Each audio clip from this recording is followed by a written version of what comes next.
Hello, everyone, and welcome to another episode of the Love Fruit podcast. My name is Ronnie, and I'm the host of the podcast, and I'm really excited to be joined today by a special guest, a great friend of mine, someone I know very well and have spent a lot of time with, and that is Grant Campbell from Australia. And Grant has been on a raw vegan diet, I believe, over 10 years now.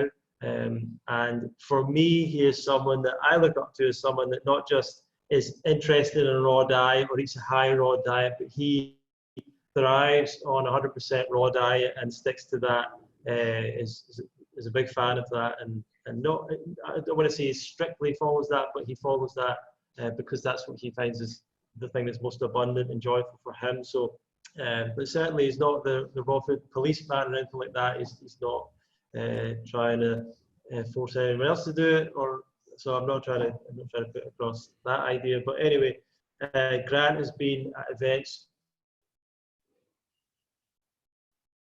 teaching, leading workshops, groups, food demos, marathons, races, taking people to races at UK Fruitfest,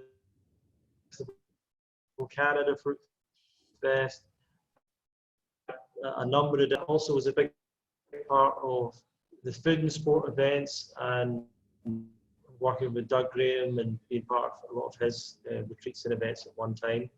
Would like to add to the introduction? Yeah, I have highlights all year, every year, every festival, all my Thailand Adventure Retreats, all the fruit, everything is gold. It's all about community, and I love every moment of it. Yeah, you're probably one of I'd say you're a very, you're someone that people love to see again and again. You really help out people at the events. You've got a lot of knowledge to share. How do you feel about these events and the community, and you know, give us a bit of your thoughts on all of that?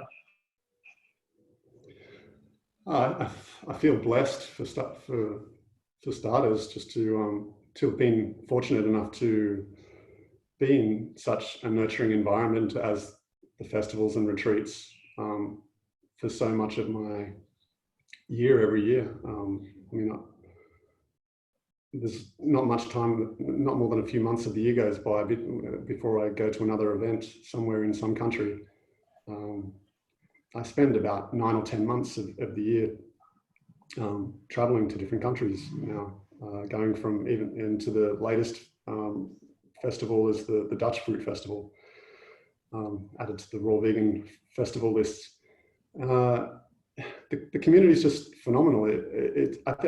In my experience, it's the environment that most meets the needs of humans. The nurturing level, the connection, the partying, the spirit, the music, the creativity, the children there, and seeing them, you know, play and thrive and grow, and be in an environment where they're not suppressed by adults, but nurtured and encouraged to be creative and share and give. And it's a really... That's a great statement. Yeah, so I just wanted to say that I think you're right in the sense of, in terms of trying to create an ideal environment for living and enjoying life, these events really show some kind of a model that, you know, obviously we've not lived at that for a whole year to know what it's like, but for those weeks or days or weekends at these events, it's something really special. And you're a great friend of mine. I love getting to spend more time with you at these events and things like that. So that's always a great benefit. And yeah, you know, me and you have probably traveled more miles almost than anyone going to these things. And we're just passionate about it. We have that in common.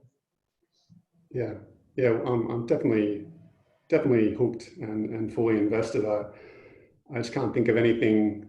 You know, when I think about my life and direction, and because before I started spending so much of my year running all these events, I run my own, adventure retreats in Thailand for a whole month, 28 days straight, and then all the other festivals.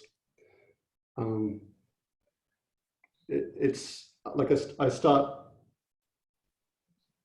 reflecting on before then when I used to do ultramarathons that I can no longer make it to. That were some of my favorite runs through, epic running, across large parts of Australia, just enjoying the wilderness and doing the same race year to year, and the camaraderie of the other runners. And there's a lot of things like that I can't do anymore, and I don't have I don't really have a home anymore either. So I have homes everywhere. So I don't have a garden, where I can grow my own things, but I have many gardens where I get to work on for different parts of the year and contribute in that sort of way. So it's interesting, and I start thinking, like, do I want to, like, settle down, have my own place and all that sort of stuff, and I really don't. That's not my preference. Like, I'm so happy with the way my life is, going to all of these events and connecting with the broader community, like just thousands of people all around the world, who are people that in common, they have something in common, which would be that they're all motivated enough to make lifestyle improvements. They've all chosen to better themselves. They've all chosen to rise up from mediocrity and from life as usual, life in the mill, doing the same thing as everybody else. They've all chosen to make changes that that's challenging it's very challenging to make. To change your diet, to change. They say it's harder than it's like changing a religion or something. It's a big deal, and it affects you on every level: emotional, spiritual, physical, every level. So I think having that in common makes everybody very relatable to each other. So we find it very easy to connect and be unguarded and not and just be in like connection mode rather than protection, rather than coming and trying to protect ourselves and be shy and awkward and holding back from the beauty of connecting with others. People come to these fruit festivals and they're just straight into the freedom and just connecting with each other in positive ways, sharing music, sharing insights, learning from each other, climbing trees, whatever it is. It's really a phenomenal environment. Yeah. It's incredible. I mean, it reminds me in a way of, I remember the difference when I was at my school, like my normal school, which was like I wasn't not a private school or anything, a normal school, and then going to university or college after that, and the difference of being in an environment where a lot of the kids and all that had problems and they came from backgrounds where they had a lot of problems, and therefore they were kind of taking that out on other people at the school, whether it was bullies or just people being not very nice to you, like that kind of environment, which I found school was a little bit like that. To then go into some place like university where no one cared about how you dressed or how you looked, or like people were just accepting of. I remember that difference, and the feeling of like kind of being a bit more relaxed there because of that. And then going to the fruit festival for people that are into this lifestyle is, I imagine for a lot of people, for me it has been a similar thing, where you're going into an environment where what you're doing is not strange or unusual, it's accepted. And because we have that similar thing in common, it is very easy to talk to other people, because you've got a built-in conversation that you can have with people if you like, because you know that they've probably had some of the similar experiences that you've had, read some of the same books, watched some of the. So even for introverts, I would say myself, I've never been that great at meeting new friends, but I've met so many people at these events that I stay in touch with as being great friends, and um, that's what I've found as well. And you're kind of the master at the whole connection game. You seem to be really good at meeting people, making people feel comfortable, you know, helping people with their problems and everything. So you obviously really thrive and enjoy that role. Yeah, very much so. I mean, I find it's not just an environment where people are less like where people let their inhibitions go and maybe, you know, they find some courage to, you know, perform in front of people or whatever they might do that they normally wouldn't manage because of shyness or other reasons or fear of feeling judged. But I feel like it's about more than that. It's an environment where people can experience life in ways that they just can't experience or haven't had the opportunity to experience previously. Because, I mean, it's like, I don't know, it's just like, it's an environment where, you know, the default is to come up and hug people. The default is to, nobody judges anything. Anyone can do anything. And doesn't matter whether they're talented or not talented, it's still appreciated that they're having a go and being brave and working their edge and you know, doing a terrible dance or a great dance or a terrible music or a great music. It doesn't matter. It's about the fearlessness and unshackling the things that hold us back in the world and seeing people unleashing freedom.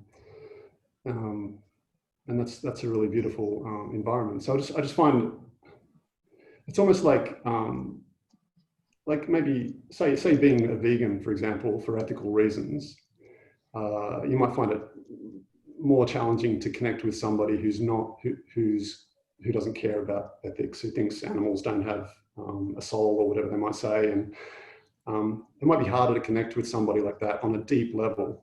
Doesn't mean you can't be friends with them and have a great time and have an awesome connection with them on some other on various levels. Which maybe I'd go running with somebody like that and have an amazing connection with them from that perspective. But then when it comes down to talking about ethics, there's a big disconnect, and so I would never get to have certain conversations with that person because they wouldn't understand. Or if I did, I'd be like beating my head against a wall because they're just, you know, it's so just being in an environment like the festivals where everyone is, you know, let's say like 70% on the same page. It's whatever it is, it's enough of a percentage where it brings about some beautiful synergies that we don't experience usually in everyday life. And so I find I feel like it's an environment where you can kind of grow exponentially, like beyond the potential growth there is so much greater than what you can grow in your normal home environment, where you're just keeping to yourself more, or you're you know, around less people. Fewer people. I love the phrase you said there. I just wrote that down: unleashing freedom. And I'm visualizing right now that I want to write a book called Unleashing Freedom about the Fruit Festival movement. And, yeah. We'll put in all the different stories from these events and things, and I think that's beautiful. Fantastic. Yeah, but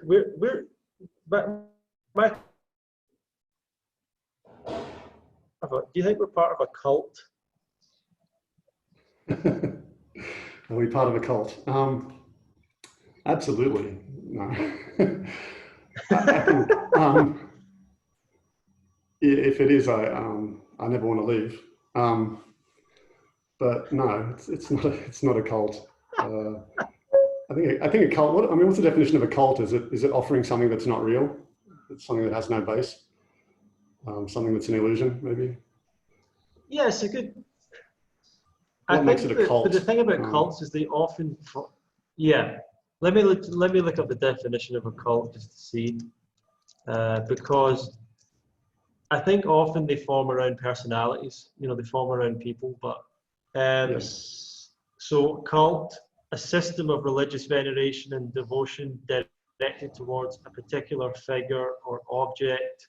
A relatively small group of people having religious beliefs or practices regarded by others as strange or sinister. A misplaced or excessive admiration to a particular person or thing.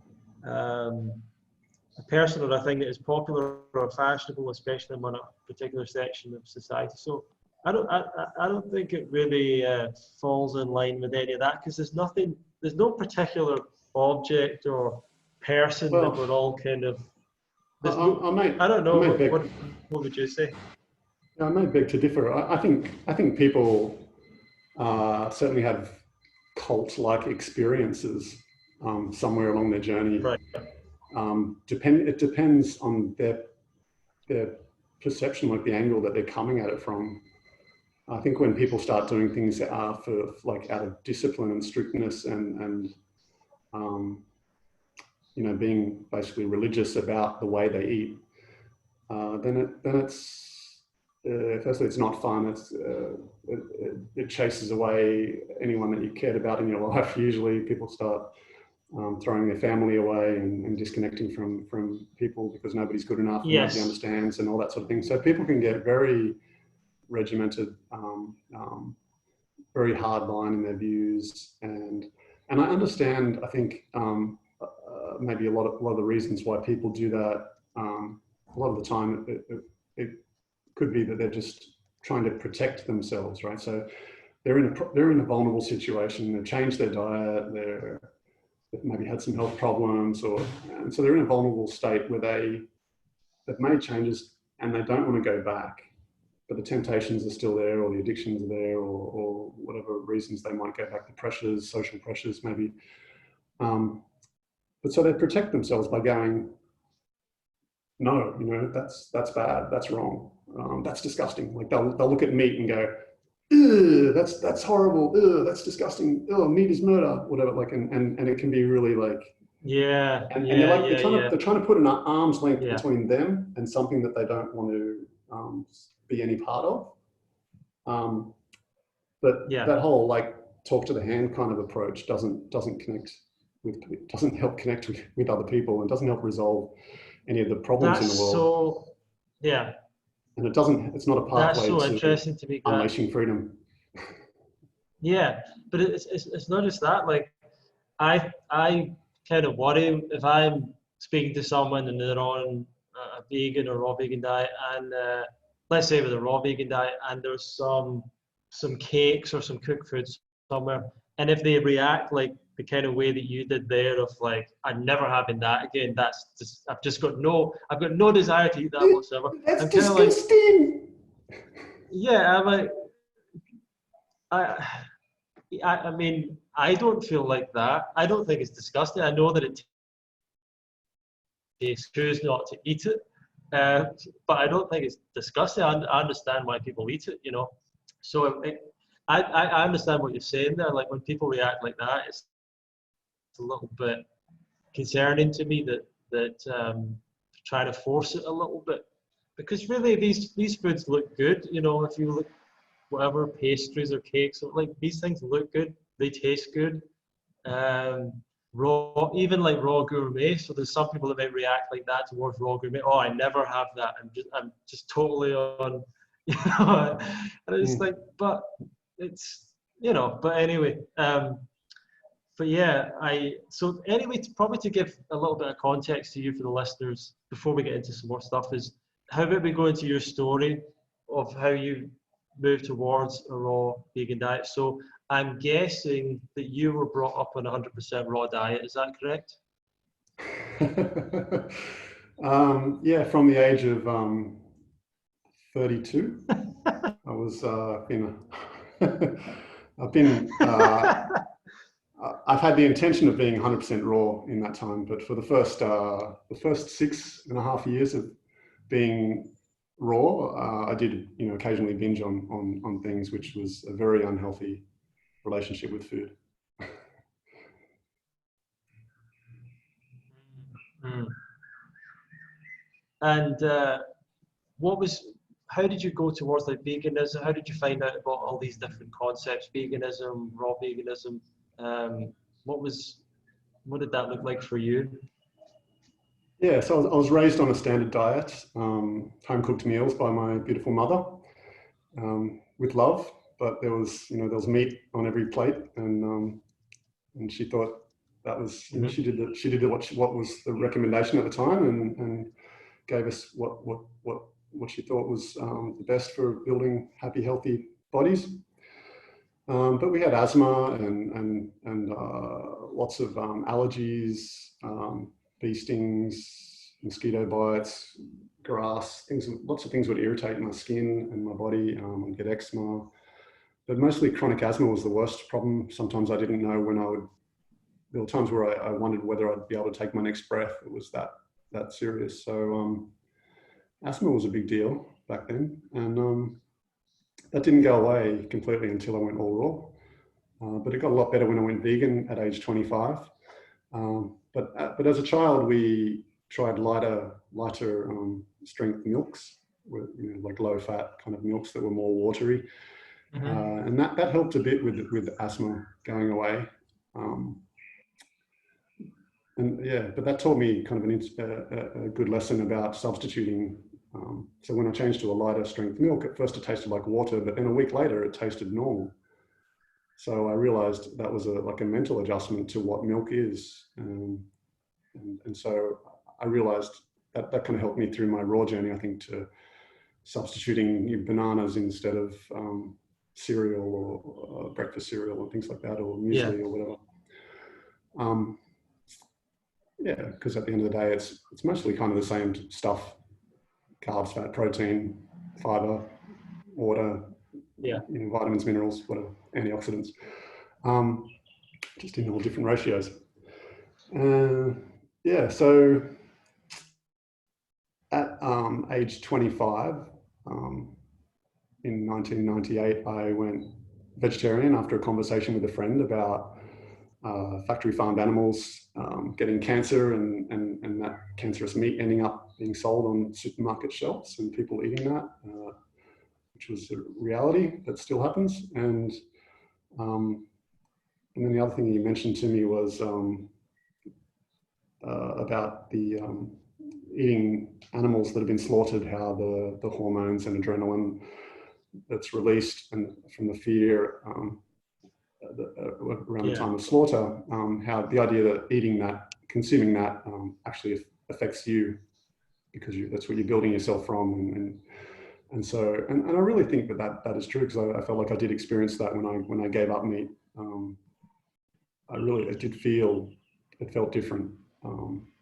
Like I felt less judgmental. I remember walking down the street one day with a bunch of animal liberation friends, my new vegan friends in Sydney, after I'd gone vegan, and I remember looking at a homeless person in the street, and I kind of felt like, like a few months ago I would have probably walked on the other side of the road, just in case they were, had a knife, or they were a drug addict, or something, whatever. I would have been standing in judgment of that person who's homeless on the street, or they smell bad, or whatever it might be. Whereas instead, I found myself firstly noticing the person, and then wondering, I wonder what their life is like, and I wonder if they choose to be in the street because it's a better option than whatever else they were dealt in life, or whatever. And I was just curious about what their story was as a person, and so they were no different to any other person. And I just felt like that was a real change that happened, and I don't know exactly why that happened, but it was definitely a shift in consciousness and awareness of my surroundings, and that's even more pronounced going raw vegan. I think the more time you spend eating plants, the more in tune you get with just kind of certainly in my experience, I notice more, like the world's more colorful, and I notice nature more. I hear birds, and I see things that I didn't really notice in the world before. So when I went vegetarian when I was 25. 18 months later, I was vegan, having just given up things as I educated myself until I was vegan. And I wasn't heading towards veganism. I just one day realized that I was vegan because I read a definition and I was like, oh, that's what I do. That's what I do now, because I'd given up all the honey, the cheese, all those things. Yeah. And then the first book I read as a vegan was called Raw Energy.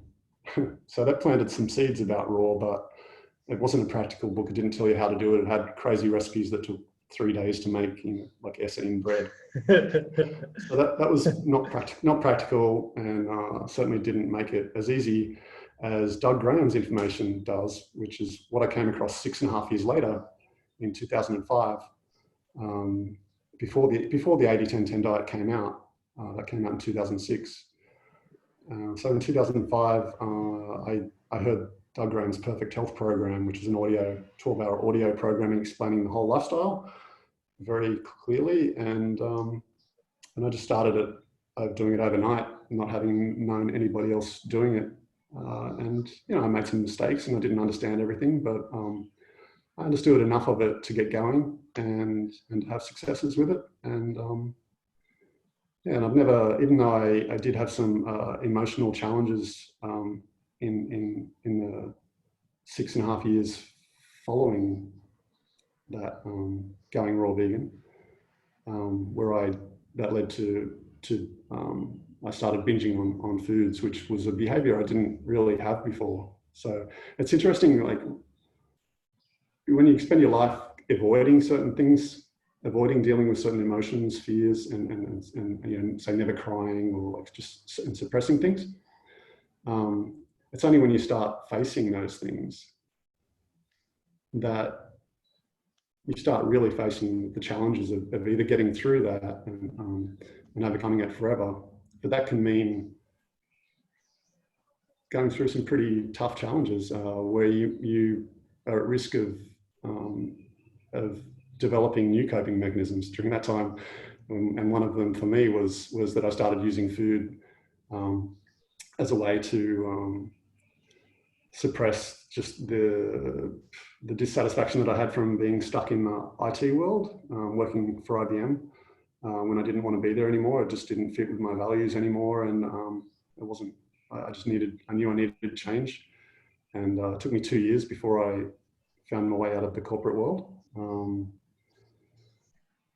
And then, yeah, 2 years to do that.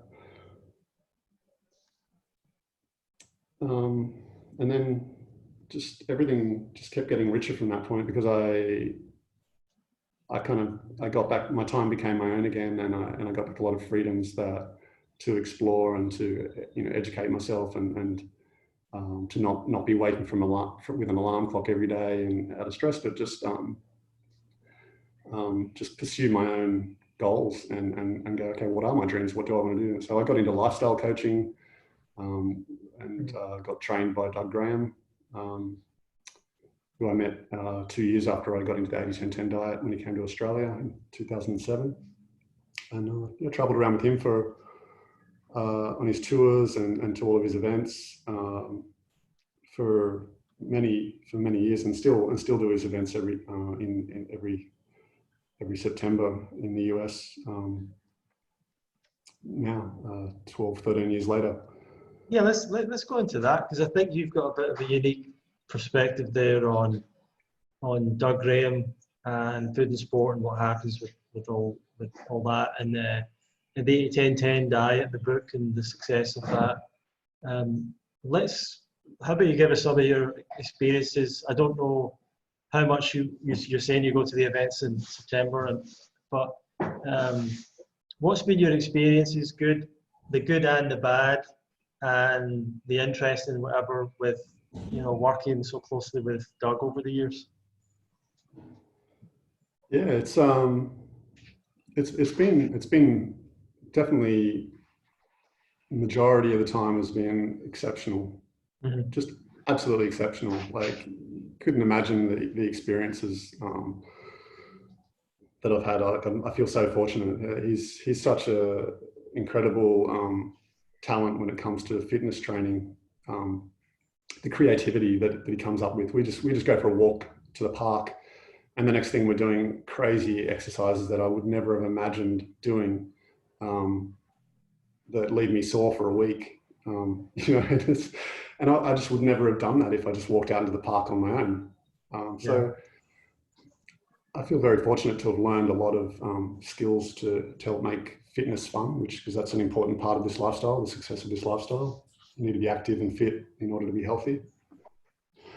Yeah, and I got to you know, experience all of his kitchen. His kitchens are amazing. Firstly, Doug can run his own retreat, the kitchen for his own retreats, no problem. He's the fastest food preparer in the West. He's and you know, you've seen him probably, Ronnie, a little bit, but I saw him in his element a lot, and he is so fast in the kitchen. He can get more done in the kitchen than anybody I know.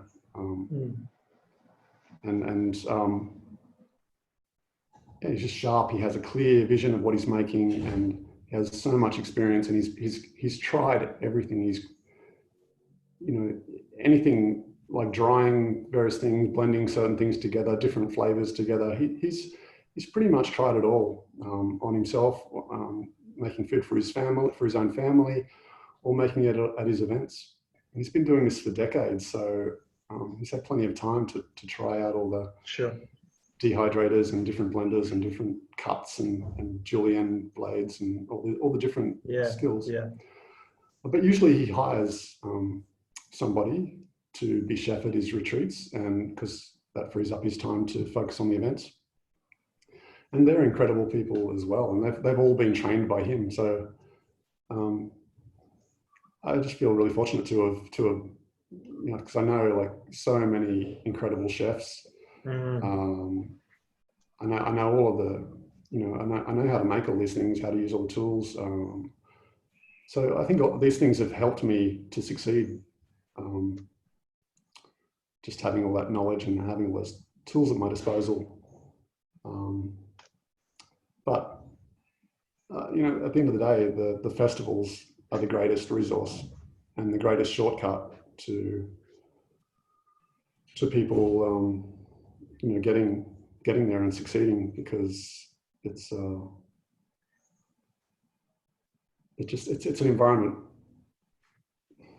where it just you get to seeing how somebody else eats in person. That's something you get at the events and the festivals. Just seeing how somebody eats, seeing what they put on their plate, seeing what they eat first, seeing, you know, do they pick all the little pieces out of their mouth and you know, or do they just chew and swallow, chew and swallow, chew and swallow? Do they chew, chew, chew, chew, chew, chew, chew, chew, chew? Are they drinking water while they're eating a meal? Do they make sure they're hydrated before the meal? Do they you know, are they gluttons? Will they eat whatever's put in front of them? Are they appreciative? Do they care about the aesthetics, like the music and the fragrances in the room? And is the table, is it clean? And is the color setting nice? And is everything laid out? Is the cutlery clean? Well, there's just so many details. Yeah, that's really interesting. I mean, I literally have the memory of wanting to look at people and see what they were eating, how they were doing it, were they really eating as much as they said they did, things like that. And here's a frustrating thing I had at certain events, Grant, was that the presenters were going into the kitchen to eat something different to everyone else. And I was thinking, this is missing the entire point of the whole thing. People need to be seeing what you're eating. They need to be able to see that they can eat the same thing. And I've found that really funny with some presenters at the fruit festivals, where they'll ask for something different, or even might sometimes buy something from a local shop, and I'm like, why can't you just show people that you can eat this way like everyone else does at the thing? So it's been funny like that. I certainly think that the thing I think about Doug is And you know, there's some controversies that surround him. There's many people that have fallen out with him or don't like him or have a bad impression of him, whatever. But he has a real depth to his knowledge that a lot of raw food and health educators and even vegan doctors and educators just don't seem to have. And he impressed upon me what health really means, that it's not just about avoiding disease and illness and doing exercise, but health is a fully rounded concept, a way of looking at life, a totally positive, abundant thing that we should value and move towards in every moment. And the conversations I've had with him, to the level of detail, especially when he works with athletes and top performers and the things he takes into account.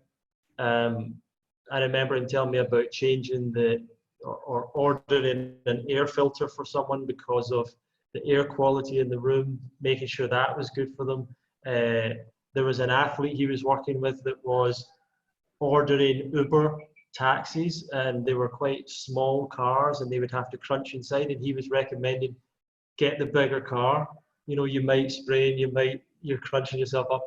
It was amazing the level of detail that he goes into for performance, improving performance, health, athletics, and all that stuff. Yeah, absolutely. And I think, you know, something comes to mind from all the time that I spent with Doug as a student. During that time as a student, you know, I was privileged to get copied on a bunch of emails. Like each week when he would come across an email where there was a lesson to be learned in it, he would forward it on to me, and I could see like a series of thread of conversation, you know, that people normally wouldn't be privy to, that would, you know, teach me a lesson in some way. And what I learned from those times was that I was absolutely shocked at the names that I saw coming up in Doug's inbox of people that come to him for support. I'm not going to name names or it, but there's people that when people get health challenges, they don't care about you know, who wrote this book, who follows what diet, am I raw vegan, am I vegan, am I this or that, whatever. Yeah. People put all that aside and go, I need to resolve this health problem now. You know who they come to? They come to Doug. It's so many of like, you know, leaders, or like, I'd almost say all of them at some point, go to Doug for advice. And that speaks volumes. That's absolutely speaks volumes. And, you know, and Doug's had some people that have had, you know, like had negative experiences at his events. And that's just, you know, that's going to happen. It's like when you help thousands of people, it's like everyone's not going to have a perfect experience.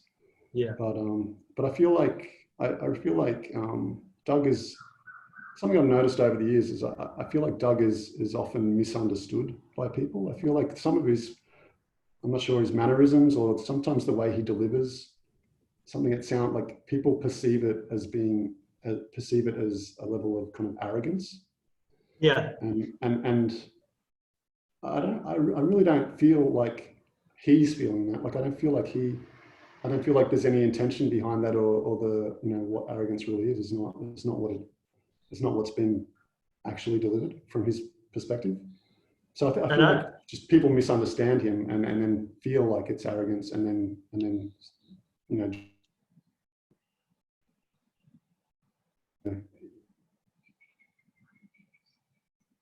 all the stuff with Doreen Ryder attacking him back in the years, so attacking his character all the time. So some of that stuff, you know, is damaging. And it's an injustice, I would say. Yeah, I've thought about that a lot, and it's something as well that he didn't really engage with. I think he doesn't really spend a lot of time online, so he doesn't maybe see the extent, or didn't see the extent of it maybe. And probably a lot of people wanted him to respond more to it and come out more and defend himself more, and he didn't really do a complete job of doing that. And we were speaking recently about the situation with a girl that fasted with him a number of years ago called Leah, and she'd made a video recently. I'd seen it, and she had a bad experience at a fast with Doug, and that kind of got spun really quite highly out of proportion because of certain people's agendas into being a big story, and people were trying to get it out there. And I was looking at one of her videos from 5 years ago, and actually, I think Durian Rider underneath it was saying, change the title so it gets more hits on YouTube or whatever, so he was probably telling her how to get this out more, and because obviously he'd fallen out with Doug at that point. And I think that I can definitely see that she had a bad experience and that things went wrong and she had health issues and everything, but it really wasn't what it came out to be, and some of the things that she was saying were her opinion and probably weren't the opinion of other people there. I had friends that were there who said that they didn't see what she claimed was happening, and I think that that's kind of tarnished his reputation a lot, those videos, and that kind of story basically came out as this girl nearly died at Doug Graham's water fast retreat and he completely neglected her, and that's how it kind of has come out to the world. And I can't really imagine that's really what happened, from having known a lot of people that were there, who I know that they wouldn't have allowed that to happen if they saw it happen, for a start. Yeah, absolutely. Yeah, I mean, it's yeah, I mean, the videos it was a long time ago, but there's definitely some things that I know weren't accurate in the video. But I mean, this is the thing, you've got to expect when people water fast, one of the things Doug advises them is don't make any life-changing decisions. Don't sell a property or get divorced or this, or don't make any big decisions because you're not thinking clearly. Yeah. And when somebody's in a traumatic situation, when people have serious health issues and they're coming to fast because of those issues, they're in a vulnerable situation, and the perception that people come from, people that have experienced traumas of various types, they don't just accept their stories in a court of law as is, because it's quite common for the stories to be off because of the trauma, and the beliefs of the person can be inaccurate. So I don't know why there were inaccuracies in the original story, the original video. But yeah, for sure she had a rough experience, and I don't think Doug did anything wrong. I don't think he had any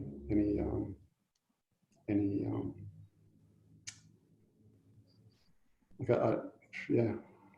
I think the thing that I was looking into a little bit, and I was looking at, she came into the fast with colitis, and there was a little bit of a, confusion as to whether Doug shouldn't have accepted her because I think he said in something that he wouldn't usually have accepted someone that had colitis or something, but then I looked at the definition of colitis, and colitis can actually cover a bunch of different things and isn't a very specific term, whereas she had ulcerative colitis, which is a more serious issue, and I don't know if she fully explained that. But one of the symptoms of colitis is diarrhea, and what she actually had going on was the viral infection, which obviously caused the diarrhea as well. But I'm not surprised that maybe that was overlooked, or that if you saw someone with colitis at fast who had diarrhea, you would just assume, well, that's just part of their condition that they're in, and that maybe that was an oversight, that was a mistake. But the other thing that I know that we've talked about the fact that there was a hospital 20 minutes away, but they decided to take this 5-hour trip to like this hospital way, way far away. They got lost on the way and all this stuff, and that caused more problems. And even after it, Leah was saying she still followed the 8-10-10 diet. She was still supportive of that diet and of everything. And so anyway, I mean, that's kind of past history now, but let's get back to speaking about you. But I think, I just want to say one point is I think Doug, did hold a high ground, and he even though he didn't really address the issues, he didn't attack anybody. He didn't like retaliate. He didn't, he wasn't angry at anybody. Like he just took it on the chin and just went on with trying to help people get well, which is what he always does. Absolutely. Yeah. So, but getting back to yourself, the other thing that I know a lot about you is your passion for running. And you've got a book about that called Inspired to Run, which is an excellent book. But when did you start doing that? And when you went raw, is that when you went towards the longer runs, or was that before that as well? Yeah, that's a good question. I actually, when I went vegan in 1999, I started running 5K 3 times a week, something like that. If I ran more than that, my knees would get sore, and so I wasn't doing any distance stuff then. But I was at a new level where I was running more than ever before in my life, and enjoying it, and getting faster at 5K. And then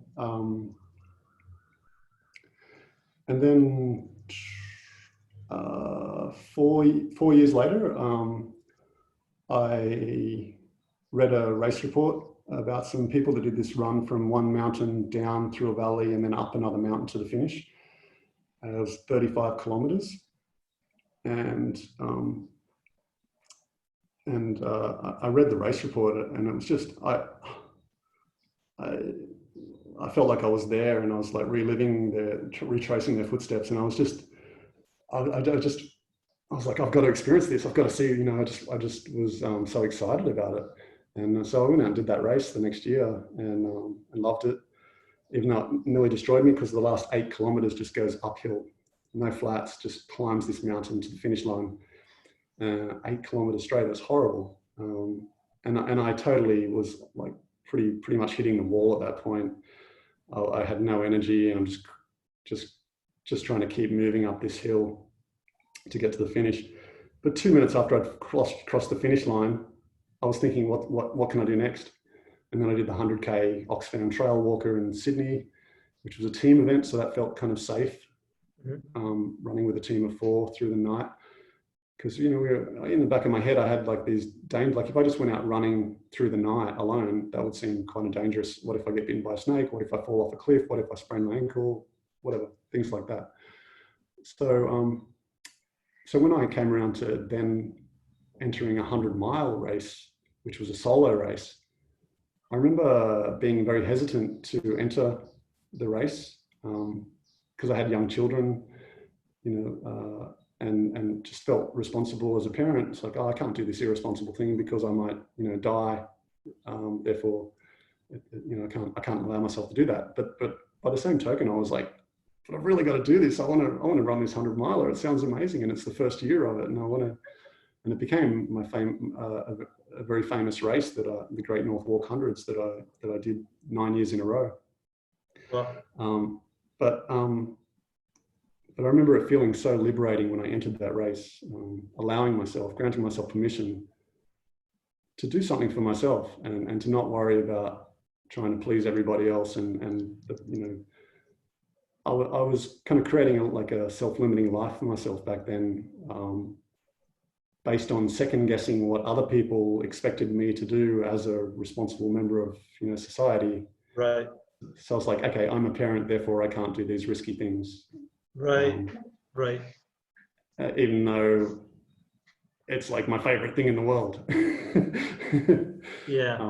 And so I would actually hold myself back from doing a lot of stuff. And there was a time where I'd either be, when my kids were young, where I would either be at work or at home. And if I was anywhere else, I felt guilty. Like if I went to the movies with a friend or something from work, maybe, or went indoor rock climbing after work, I would feel like, oh, I should be at home, or I should be at work making money. And it was just crazy. And that's just what was in my head. And nobody had put that on me. I was putting that on myself. But I didn't realize that I was, so that was quite liberating. So yeah, that was a great start to ultramarathon running. And I never looked back, and I've done more than 70 ultramarathons now. And the next one I've got my sights on is running the Pyrenees Mountains, which is 900 kilometers with Harriet, another all vegan, Harriet Care, from Denmark, who lives in Barcelona now. But those plans have been put on hold because of the COVID cancellations. And, what's been your take on all that situation? Oh, my take on that situation. I sure hope that we're not leading towards a community where vaccinations are supposed to be are mandated. Because that's not going to work out well. I think I'm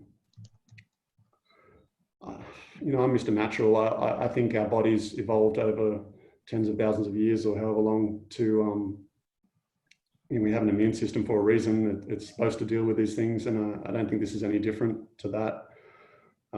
Maybe it was made in a laboratory and it's been worse than, genetically made worse than another virus. Who knows? It's all speculation. Everyone's got a story, a different theory. I've read most of them. I'm quite interested in it all, but I don't have a strong opinion about what actually happened and what happened in Wuhan and all that sort of stuff. It is very interesting to stay abreast of it all and read all the theories, and they all have their plausible side to them. But I'm an anti-vaxxer for sure. For myself, at least, I think people should be able to choose. If people want to get vaccinations, that's great. For me, I prefer to take personal responsibility for my health, and I'm the same with things like B12 shots and supplements and things like that. It's like, if we need to take supplements or shots or something from a chemistry science lab in order to survive in this world, then we shouldn't be here anymore. You know what I mean? Yeah. It's like I don't want to end up being like this robot, like head in a box, like something off Futurama or whatever. I don't see that as a life or as a way forward. Yes. In the same way that I don't take like no dose pills to stay awake while I'm running ultramarathons, and I don't take painkillers so I don't feel sore legs when I run ultramarathons. I do it all natural. I feel everything. I have nothing to keep me awake but myself when I run. So the sleep deprivation is much harder to deal with than what other ultra runners who are taking things to stay awake, taking caffeine, taking stimulants. So not to take anything away from their experiences, because they're phenomenal and it's just a different experience. But so I'm always of that. I'd rather, to me, it's my body, me, my nature against nature. The challenge of life is with this tool that I have. The ultra marathon, to me, and I've heard Mike Arnstein talk about this. It's the ultimate challenge where you're you're taking your body, your mind to limits that most people don't ever experience. And something that Michael Arnstein said to me was that most people have a very limited idea of what the human body can actually do. And our standard in society is so incredibly low as to what we think the body's capable of, and that was an amazing thought to me. And is that something that appeals to you, the idea of that it pushes you beyond normal limits, or do you not push yourself as hard as that, or how do you feel about that? It's funny because I think I'm pretty conservative. but if you really look at what I've done in my life, like it doesn't really sound like that. Like, I don't know. I mean, I've run until I've fallen asleep. Like I've literally fallen asleep while running and then woken up while I was running, and I was still running. And you know, to go to that level, like where you're falling asleep. Like there was another time where I was stopped in a race and I was reading my map and I had to decide whether to go left or right. This is back in the days before you had an actual paper map, and and it was a simple decision to go left or right, but I'd never been there before, so I just wanted to check the map, and as soon as I looked at the map, I fell asleep because I didn't have enough nerve energy units left in order to look at the map. As soon as I had to focus, like I just, and so I kept falling asleep. Every time I looked at the map, I'd fall asleep. And then I'd wake up, look at the map again, fall asleep. And I did that, and I wasted half an hour just doing that. And then eventually I'd had enough micro sleeps after half an hour where I looked at the map and just made the decision like in like 3 seconds. But I just need to be able to look at it, find my position on the map, and then think for 3 seconds, and then go. And Incredible. I just couldn't do that. So so taking yourself to those sort of limits, it probably isn't. It's maybe not that healthy for your nervous system, because it's kind of like if you haven't had enough sleep and then you maybe get woken up startled, you feel like a jolt through your whole nervous system. Like it doesn't feel very good, right? So it's kind of like I don't know whether it's good or bad for your nervous system to run it down that much, but the benefits that I get from it are just the experiences of knowing that you can, knowing what you're capable of. I don't feel like I personally don't feel like it's unhealthy the way I do it, because I always get plenty of sleep after a race as a priority. So I catch up on the nerve energy that I've lost from the previous night's sleep where I ran all night, and I catch up again. The next day, get 15 hours in bed, or even if I'm not asleep, I'll just lie there. So that quickly gets the nerve energy back again and recovers, and I recover fast, and I'm not getting like slower and more tired or whatever as the years go by. If anything, I'm getting better. So I don't feel like I'm doing anything that's running my body down, and I'm not super competitive, so I don't push myself super hard, I wouldn't say. But I don't give up easily either. And I do have a lot of patience, and I do know how to distract my mind by as simple as counting my steps, or having the mindset to just force myself to smile for no reason in the middle of a race when I'm feeling down, and it picks me up, and then my whole mindset changes. I don't know, just little tools like that. Knowing how to take care of your physical needs, like water, not getting too much sun, not getting too hot, not getting too cold. I've experienced all these things because I've been to those limits. I've hit the wall. I've had blurry vision from not having enough sugar. I've been almost staggering from not having enough sugar. I've been so dehydrated in a race where 60% of people dropped out 50 kilometers into a 175 kilometer race.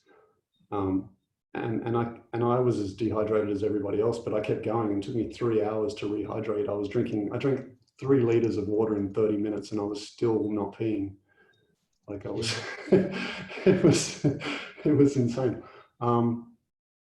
So I've experienced a lot of different things, and I've tried racing on eating fats, and I've tried racing like avocados, and that didn't work very well. And I just the juicy fruits are always the best. Watermelon works really well. Mango is amazing. Coconut water is the bomb. The racing. So yeah, just keeping it juicy, keeping it raw. and having enough, keeping enough coming in.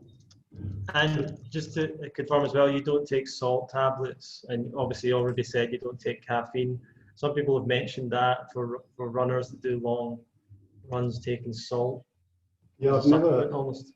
I've never ever actually taken a salt capsule ever in my life, and I haven't eaten salt since the last time I binged on fried vegan street food, as probably like, when was that? 2012, so 8 years ago. The last time that I had. That's amazing. Salt. Yeah. And I've never had goo or anything like that, any of those energy gels, or I don't drink any of the energy drinks, or yeah. I don't take any of that stuff. I don't take, coenzyme Q10 and all the other things that runners take to try to improve whatever cortisol levels or whatever they, I don't know, whatever things they try to manipulate. Yeah, just to me, like, what's the point in doing that if you're going to eat a bad diet? What's the point in any of that? But let me get back talking about pushing limits, and just to obviously to let people know, your book's available on Amazon, I believe, and maybe your website. Sure. But Inspired to Run by Grant, it's a great book. You can check it out. The other thing, fasting. We were talking about fasting a little bit, but you have had an experience of fasting. Now, I think there's a lot of people right now in the raw vegan movement. There's a lot more focus on the detoxification fasting side of things, rather than when I kind of came into this movement, there was a lot of athletes as well that were showing like how to thrive on the diet, how to perform on the diet, like yourself and others.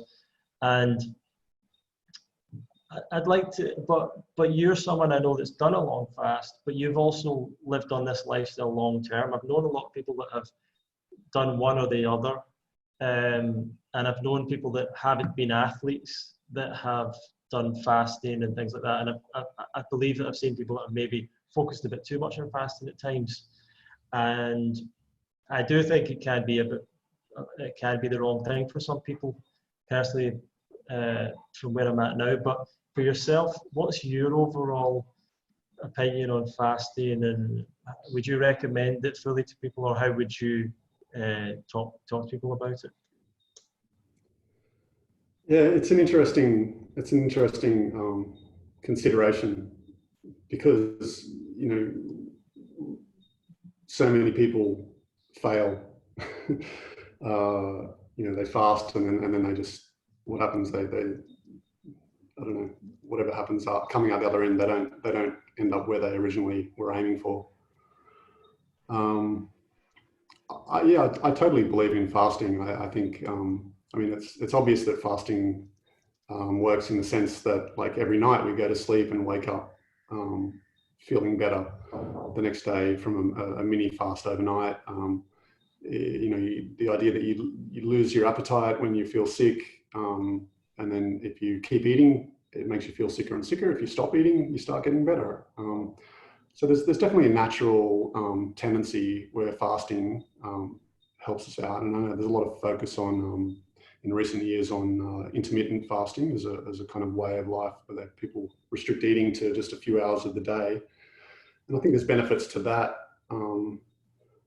as well. But I just that's just how life is normal. I don't talk about that as intermittent fasting, and I'm certainly not trying to push the limits of that. But if I don't eat until noon or 2 p.m. on a day, I'm not worried about it. I still have plenty of energy. I can still go out and run for 3 hours without eating until I need to eat something. It's just not a big deal. Like, so I'm not really worrying about when my next meal is. When I know that I once fasted in 2008, I fasted with Doug Graham for 29 days, just water, and that was a fantastic experience. On the one hand, I'd love for everyone to experience a long fast once in their life, because to me and to many others, it's such a profound experience. It's like how you're saying ultra running takes people to these limits where it teaches you so much about yourself and things that you just can't learn any other way, like in normal life. And most people never really experience those things. And I feel like fasting, it's an environment where you're sleeping so much that you have so much nerve energy. Because you got to think, I didn't have any chronic health condition when I water fasted, right? And I wasn't water fasting to try to get clean to maintain my diet. I was already doing the diet. So I recommend, if anyone really, like, it depends on your reasons for water fasting, right? So basically, the healthier you are before a fast, the more you can get out of it, which is an interesting considerations, right? So to me, like, my benefits, I felt like, were more of the kind of the spiritual kind of experience. Not that I really like tend to be one to speak in terms of spirituality and wishy-washy kind of avenues, but like, it helped me develop as a person. It helped me to know myself. It helped me to, that experience of being so vulnerable and weak, and then coming out of that in a helpful way, where I'm nurturing, and the whole thing being a positive experience. I'm doing something positive for my body, for myself, and I'm allowing myself to do nothing now as an activity. I'm not, even though I really want to get up and do push-ups right now, I'm not. I'm just going to sit here and lay and rest. And I'm going to give myself permission to do that. Because on the second day of my fast, I realized that I'd never in my entire life let myself just do nothing. I always had an agenda. Always be, when I do this, then I can achieve that, then I can do da da da da da, and then when I finish studying this, then I can get this qualification, and then I can get this job, and then I can get this car and live happily ever after. Yeah. And everything was all mapped out, and that's all good and well, having plans, but at some point you've got to have time for just your innate sense of wisdom to kind of process, and that happens while we sleep, and things get processed in our head. But there has to be some time, I think, when you're awake, where it's just you time. Like, it's just, and I can be meditative while I'm running. I don't need to take time out. Other people do it with yoga, and other people just sit and read a book. Other people just sit and listen to peaceful music, or some people just sit and stare at the sky or watch birds, or it doesn't really matter. But I feel like there's just an amount of time where internal reflection kind of happens by maybe the subconscious mind. And it needs to be free of distraction to do that. And I feel like a lot of us, and myself used to be included, just don't take the time for that, and don't allow the time for that, because we get so busy with our computers and everyone now on their phones, and everyone's always so busy with the micro tasks of just reading the next message, like finding out what that beep was, and trying to rush everything in, and then rush to the shops and get back home, and then beat the traffic, and then do all these things.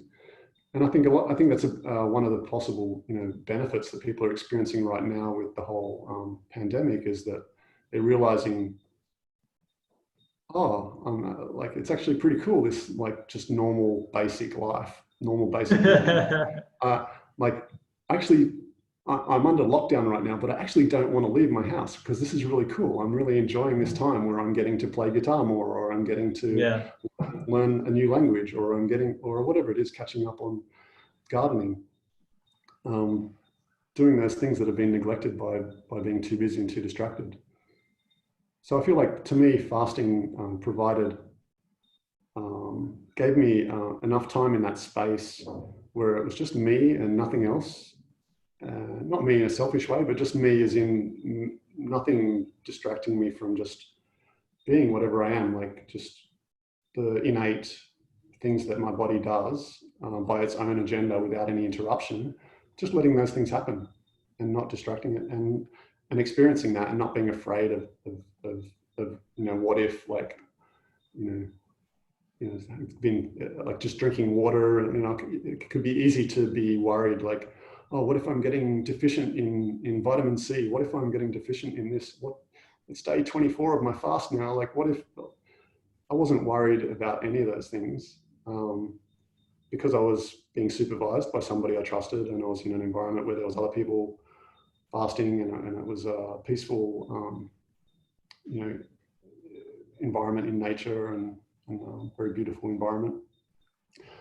So yeah, I don't know, to me that was a fantastic experience, and I wouldn't want to deprive anybody of that. But I can also see that most people aren't ready for that. I knew what I was in for. I'd done my research. I had multiple reasons for doing it. One, I wanted to experience it because I knew I would get benefits from it, but that wasn't why I was doing it. It wasn't the main reason why I was doing it. One of the main reasons why I was doing it was because as a kind of someone who was becoming a health teacher and learning, studying lifestyle coaching, I knew I wanted to do more of that sort of thing. So I'd come across the idea of fasting, and I'd spoken to other people that experienced it, and I'd read books about it, and I'd become an advocate for fasting, but I couldn't recommend it without feeling like kind of shallow if I hadn't actually experienced it myself. Sure. So I had to experience it myself. So that was kind of one of the main experiences why I did it.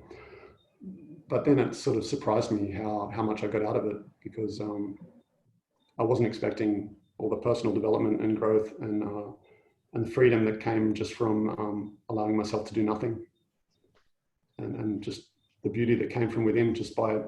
So I started seeing nothing as a constructive activity rather than a waste of time. It was a pretty profound insight.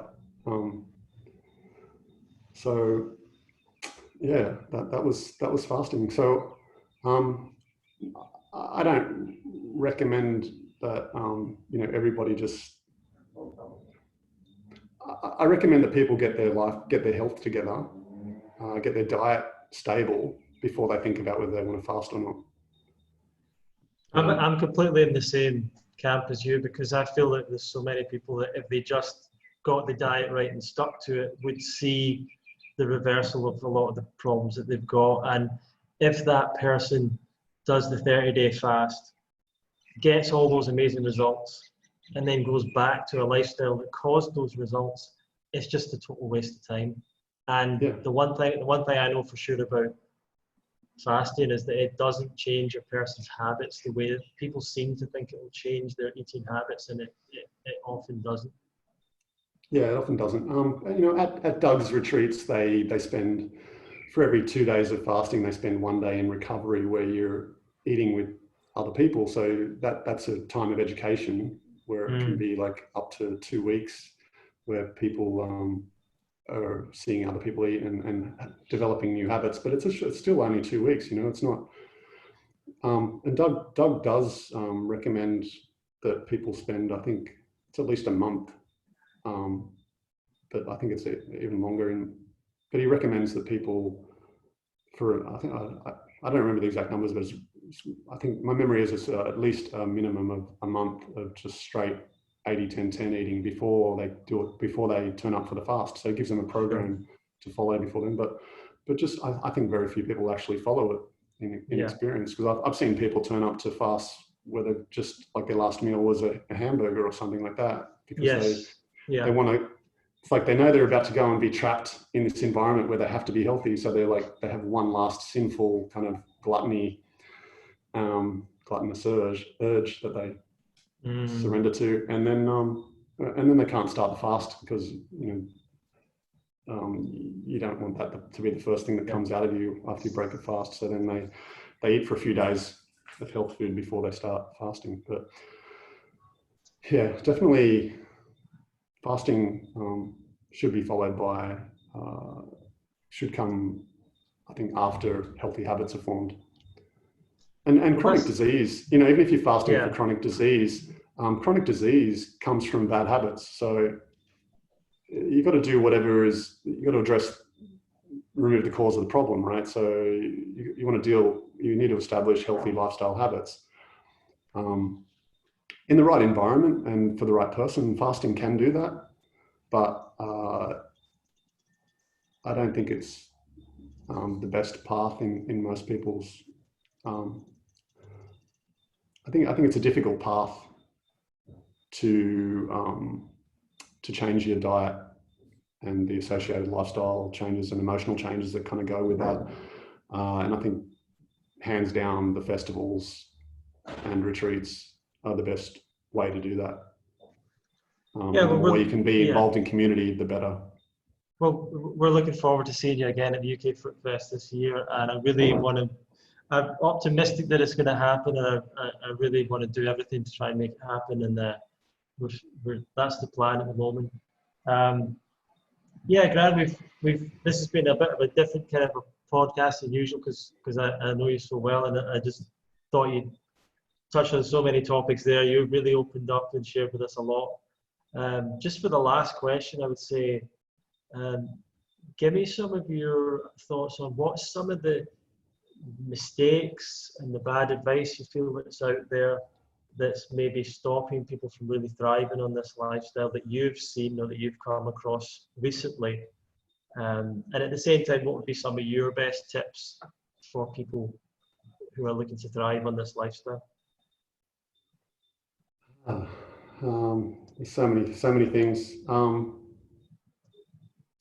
I think one of the major things is just your approach in being forgiving of yourself. Because when people beat themselves up, it doesn't help. It's not a positive state. It does not.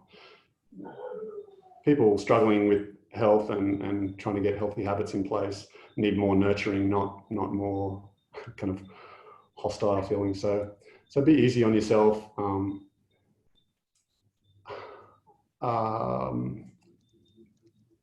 Trying to be more accepting of reality. So if you're a sort of person that worries a lot about things, worries about deficiencies, worries about getting sick, worries about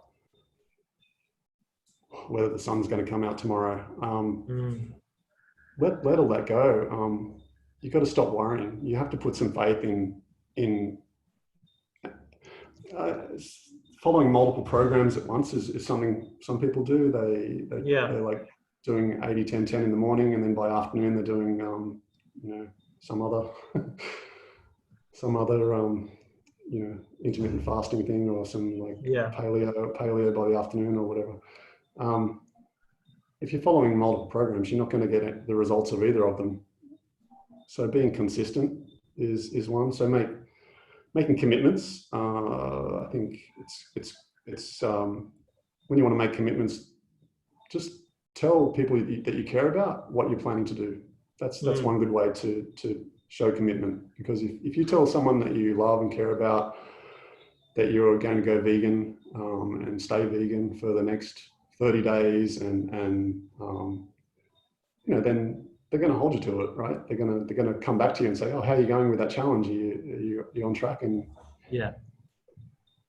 so tell people that you care about what you're planning to do, and don't make it a secret.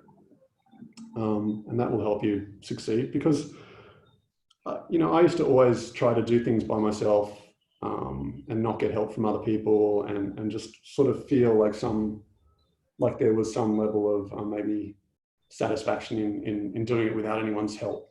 But the reality was that it was ridiculous.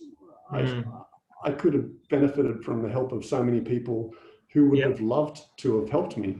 To deny people of being of service to you is not a very kind thing to do, because like if I helped you with something, that makes me feel good about myself. So if I have a need, expressing that to somebody else so they can meet that need it's a courtesy, because they then have the opportunity to meet your need and then feel good about themselves.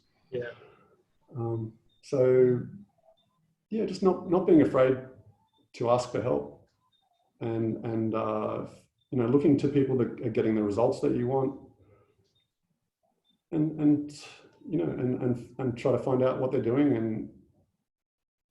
and just commit to it.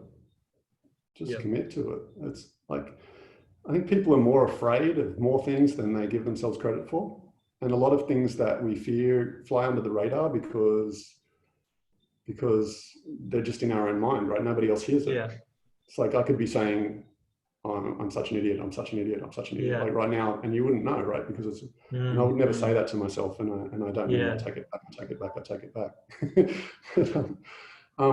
But I used to have negative talk in my head like that, doubting myself, you know, thinking I can't succeed, thinking I can't do this, I can't do that, I'm not like that, or they're better than me, or I used to think like that, and now I never think like that.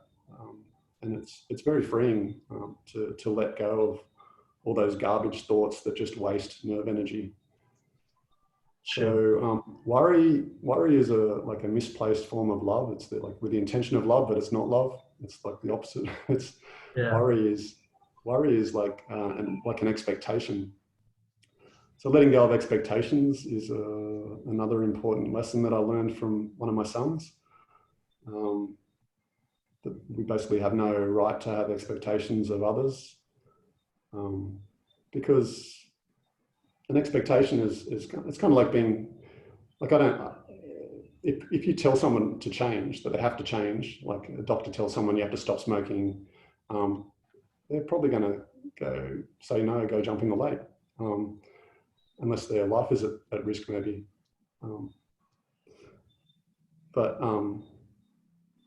And so people resist when they're told to change. And having an expectation is like sort of, if I expect you to be vegan, you might have some resistance to that. Because I'm expecting it of you, I'm putting pressure on you, almost like it's like I'm almost insisting that you have to be vegan, because I just expected that you would be vegan, Ronnie, because you know you look so healthy. So it's just not fair to have expectations of others, and it's also not fair to have expectations of ourselves. So it doesn't mean you don't you know, have hopes and dreams and plans and aspirations, but an expectation is a totally different beast that isn't positive. And if you can let go of expectations and learn how to, something I learned in recent years was that I found quite helpful, was just realizing that I'd come to a point where I can accept the present moment pretty much all the time, whatever it is. And then I'm not in denial of the present moment. So I'm not rejecting it. I'm not sitting here saying, life wasn't meant to be like this. I'm not supposed to be under lockdown. You know, I don't want to wear a mask when I'm outside. It's not fair. It's not meant to be like this. Or I'm supposed to have $1 million by now and be driving a nice car. What's wrong? This isn't supposed to be. Yeah.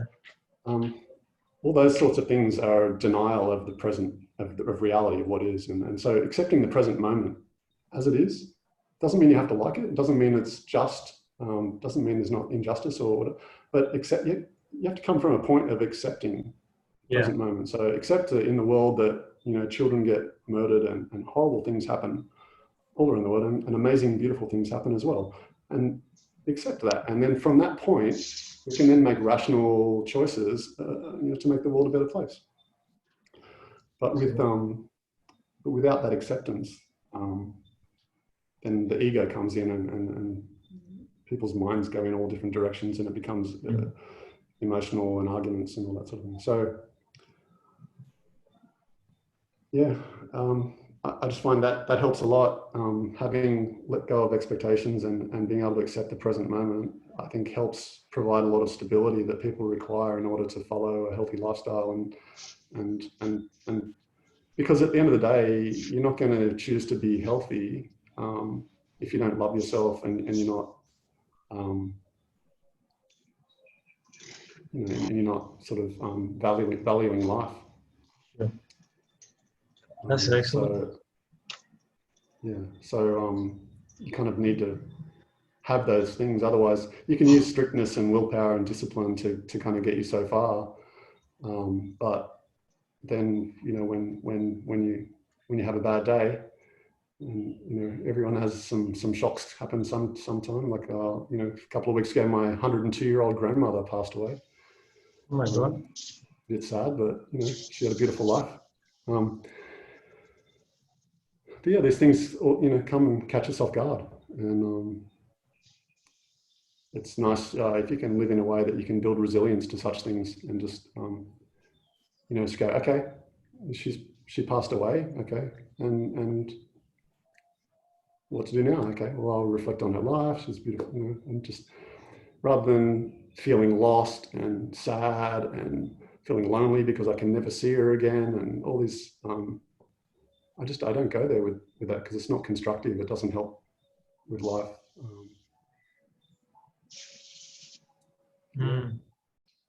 Well, I think we're unbelievable creatures. We have infinite capacity for love and connection, and the more we love and connect, the more we can love and connect. So let's keep pursuing that, my friend. yeah, absolutely. Well, thank you so much for spending this time with me today in the podcast, and I'd love to interview you again because there's so many other questions that I've got. I'd like to ask you, I'm available. How will people find out more about you, and where would they go to find that? Yeah, if you go to my website, Raw Aussie Athlete, it's RAWAUSSIE athlete.com. There's a link up in the banner to all my social media links. My email link is there. There's a contact page, and you can find out all about my retreats, which is my main thing that I offer myself. All that information is there on the website. Mm-hmm. Excellent. Well, I encourage everyone to go and check that out, and definitely check out the Thailand Adventure Retreat, which I know isn't happening this year, but will in the future. Thanks so much for joining, Grant. And for those listening, if you want to learn more about the Loftfoot podcast, you can search on obviously Spotify, iTunes, YouTube, and see other great interviews we've got with other experts and leaders in the world of the raw vegan movement. And you can also go to fruitfest.co.uk/podcast if you want to see a list of all the podcasts and listen to it there. If you want to learn more about this lifestyle, go to fruitfest.co.uk and you can find out more about the UK Fruitfest, an event you can come to learn more about this lifestyle like we were talking about. Or you can join our newsletter as well there and receive other notifications and information about healthy living or a raw vegan lifestyle. So thank you very much, Grant. And thanks everyone for watching and listening. We'll see you in the next episode of the Loftfoot podcast. Thank you very much. Thank you, Ronnie.